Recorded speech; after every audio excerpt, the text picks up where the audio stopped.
The students at Pershing School have benefited from a co-teaching classroom at every grade level for the past 2 years. We are currently in our 3rd year of full inclusion.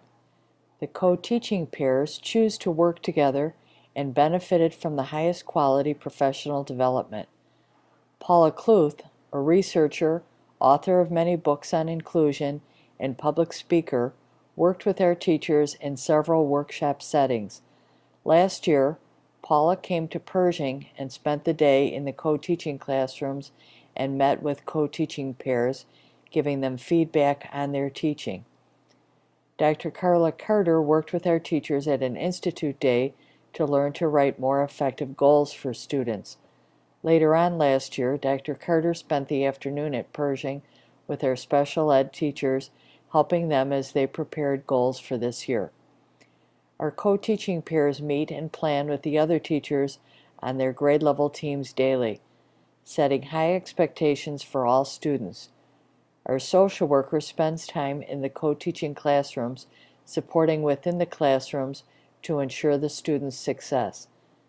Students with special needs may be given support with a speech and language pathologist, as well as an occupational therapist or physical therapist, in order to support the work and goals of the classroom.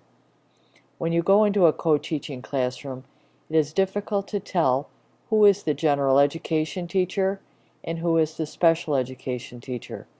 While the special education teacher is responsible for monitoring and supporting the goals of the student's individualized education plan, the general ed teacher may have equal amount of interaction with the students with special needs.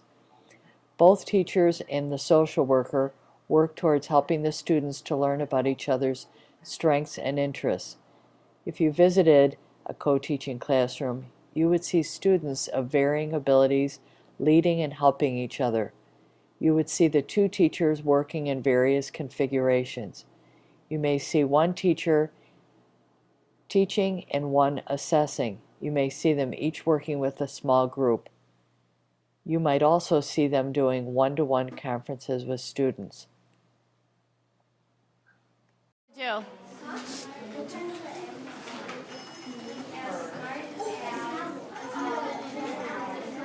Okay, let's see what it says. Describe what's on the bottom. It asks you a few questions of what your favorite activity was, why it was, and describe a thing you learned. Cool. Okay. Okay, so you found a folder that has your color on it, right? And what is it about? What are you doing? We had to read the sentence. A silver elephant who fixes rockets. Nothing speaks louder than results. Ms. McCormick and Ms. Zeller, our 2nd grade co-teachers, give a snapshot of the results of their students from last year.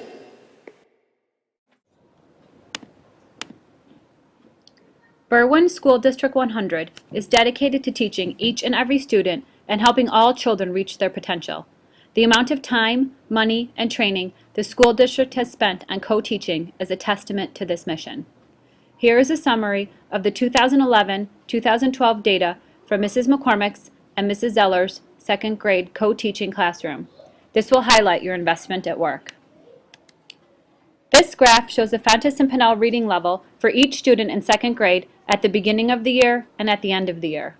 Students are expected to be at a level J when they enter 2nd grade and a level M as they leave. You can see the shift each student makes towards more complex text closer to grade level. Below AA would represent students reading before kindergarten. A level S is 5th grade, middle of the year. This class was made up of 28 students, 8 with IEPs, which means they receive special education services, and 7 students who receive ELL, English Language Services.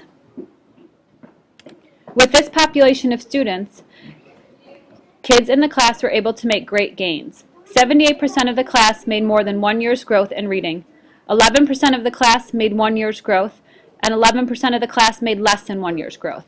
Every student made gains. At the beginning of 2nd grade, 88% of the class was below grade level. 1% of the students were at grade level, and 11% of the students were above grade level. By the end of second grade, 36% of the students were above grade level, 32% of the students were at grade level, and 32% of the students were below grade level. That is a shift from 12% of the students being at or above grade level to 68% of students being at or above grade level. How did this dramatic increase in academic achievement occur? Co-teaching. One teacher was able to see each student below grade level for 20 minutes daily.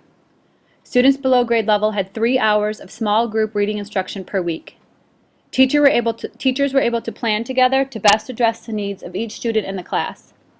Teachers were able to differentiate for students below, above, and at grade level. The teachers were able to assess students individually, conference and progress monitor. This helped the teachers develop and drive responsive instruction for each student. The students with IEPs had access to high-level comprehension work and writing.